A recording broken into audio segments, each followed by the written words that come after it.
इस वीडियो में हम लोग मैथ्स के कुछ प्रश्नों को सॉल्व करने वाले हैं जो आपके आने वाले कॉम्पिटिटिव एग्जाम्स के लिए बहुत ही महत्वपूर्ण हैं। तो चलिए प्रश्नों को सॉल्व करते हैं। वह अकेली छूट क्या होगी जो 20% तथा 15% के दो क्रमिक छूटों के बराबर है।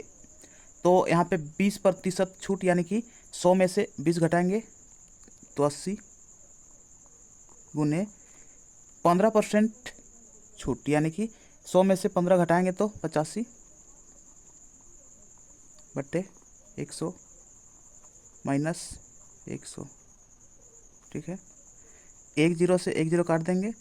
5 दूनी 10, 5 का 5, 3 बचा यहाँ, 5 35, 5 सत्ते 35, 2 चौके 8, 17 चौके 68 माइनस 100। अब 68 के आगे प्लस है, 100 के आगे माइनस है। ठीक है, प्लस माइनस माइनस यानी कि 100 में से 68 घटाएंगे तो यहाँ बचेगा 32, माइनस है, बड़ा संख्या के आगे माइनस है तो माइनस लगाएंगे तो 32% छूट के बराबर होगा। ठीक है, यही आंसर। अगला प्रश्न में आते हैं। एक वस्तु का लागत मूल्य उसके विक्रय मूल्य का 40% है तो उसका विक्रय मूल्य उसके लागत मूल्य के कितने प्रतिशत है। तो यहाँ पे लागत मूल्य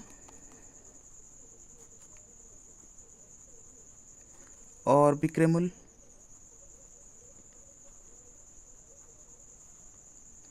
तो 40% का मतलब होता है 2/5। ठीक है, अगर विक्रय मूल्य 5 है तो लागत मूल्य 2 है। ठीक है, तो उसका विक्रय मूल्य उसके लागत मूल्य के कितने प्रतिशत हैं।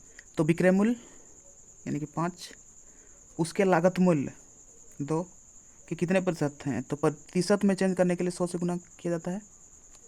2 पच्चे 10, 1 जीरो, पच्चे पच्चे 25, 1 जीरो है तो 1 जीरो, 250%, यही आंसर होगा। अगला प्रश्न में आते हैं। चीनी की कीमत 10% कम हो जाने पर एक व्यक्ति ने 270 रुपया में 1 किलो चीनी ज़्यादा खरीदी। चीनी की मूल कीमत प्रति किलो कितनी थी। तो 10% बराबर होता है 1/10। तो इसका मतलब यह है कि पहले चीनी का कीमत 10 रुपया था और अभी चीनी की कीमत 9 रुपया है। ठीक है, तो कीमत का जस्ट उल्टा करेंगे। वस्तु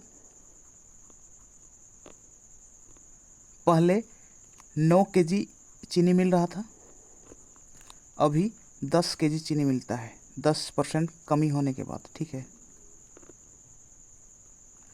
9 केजी चीनी पहले मिलता था 270 रुपया में। ठीक है, और 10 केजी चीनी अभी मिलता है 270 रुपया में। तो चीनी की मूल कीमत प्रति किलो कितनी थी। तो मूल कीमत यानी कि पहले कीमत काटेंगे 9 एका 9, 9 तिया 27, जीरो, यानी कि 30 रुपया पहले कीमत थी चीनी की, यही आंसर। और अगर अभी चीनी का कीमत कितना है ये पूछता तो 10, 1 जीरो काटते 1 जीरो। ठीक है, 27 रुपया। अगला प्रश्न में आते हैं। राम ने कुछ वस्तुएं 10 रुपये प्रति वस्तु की दर से खरीदी और उतनी ही वस्तुएं 14 रुपये प्रति वस्तु की दर से खरीदी। बाद में राम ने दोनों को मिला दिया और सभी को 13 रुपये प्रति वस्तु की दर से बेचा। राम को कितने रुपया लाभ या हानि हुई। तो क्रय मूल्य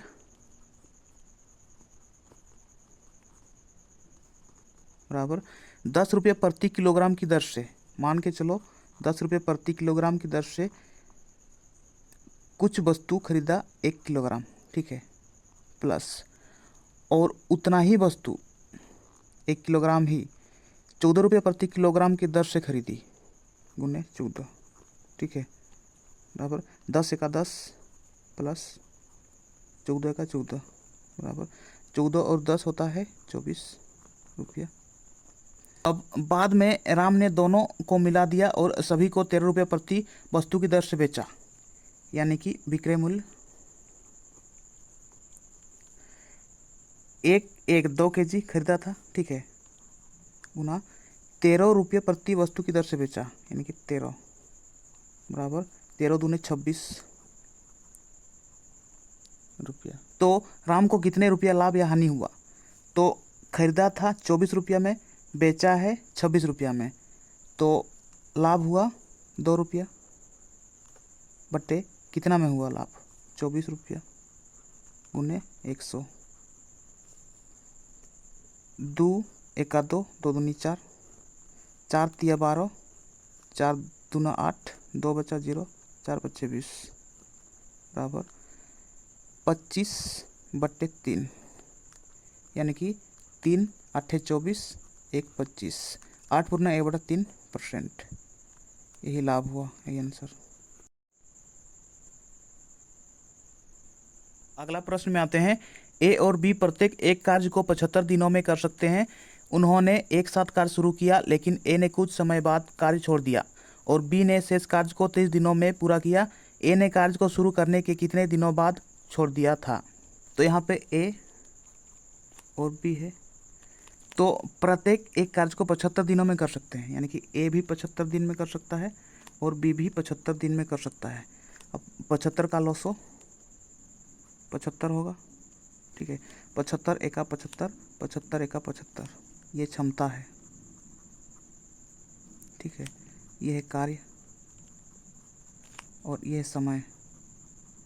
तो बी ने शेष कार्य 30 दिनों में पूरा किया, ठीक है, बी का 23 दिन का कार्य 23 गुने क्षमता है बी का 1, यानी कि 23 कार्य, ठीक है। अब शेष कार्य कितना बचा है? 75 में से 23 माइनस करेंगे तो यहाँ बचेगा 5 में 3 घटाएंगे 2, 7 में 2 घटाएंगे 5, यानी कि 52 कार्य बचा है, जिनको ए और बी दोनों मिलकर किए थे, ठीक है। तो ए प्लस बी कार्य किए थे, कुल कार्य 52 और कुल क्षमता था ए का 1 और बी का 1, यानी कि 2। अब काटेंगे 2 दूनी 4, 1 बचा 2, 12, 2 6 12, यानी कि 26 दिन। तो ए ने कार्य शुरू करने के 26 दिन बाद छोड़ दिया था, ठीक है, तो यही आंसर होगा। अगला प्रश्न में आते हैं, एक धनराशि पर 5 वर्षों का साधारण ब्याज उस राशि का चौथाई है, उस ब्याज की वार्षिक दर कितनी है? तो यहाँ पे समय 5 वर्ष दिया गया है, साधारण ब्याज और राशि यानी कि मूलधन, राशि का चौथाई है साधारण ब्याज, ठीक है, चौथाई मतलब मूलधन अगर 4 है तो साधारण ब्याज 1 है, ठीक है। तो यहाँ पे दर निकालना है, ठीक, तो दर बराबर होता है 100 बट्टे मूलधन गुने समय, ठीक। तो 100 बट्टे मूलधन कितना है 4 गुने समय है 5, तो 5 दूना 10, 0, 4 5 20, यानी कि दर बराबर 5%, यही आंसर होगा। तो ये थे मैथ्स के कुछ प्रश्न। अगर आपको वीडियो पसंद आया तो वीडियो को लाइक कीजिए और मैथ्स चैनल को सब्सक्राइब कीजिए और बेल आइकन को दबाइए ताकि इस चैनल पर आने वाला हर वीडियो का नोटिफिकेशन आप तक सबसे पहले पहुंचे। तो चलिए इस वीडियो को यहीं समाप्त करते हैं और मिलते हैं नेक्स्ट वीडियो में। तब तक के लिए अपना पढ़ाई करते रहिए, ख्याल रखिए अपना और अपने माता पिता का। धन्यवाद।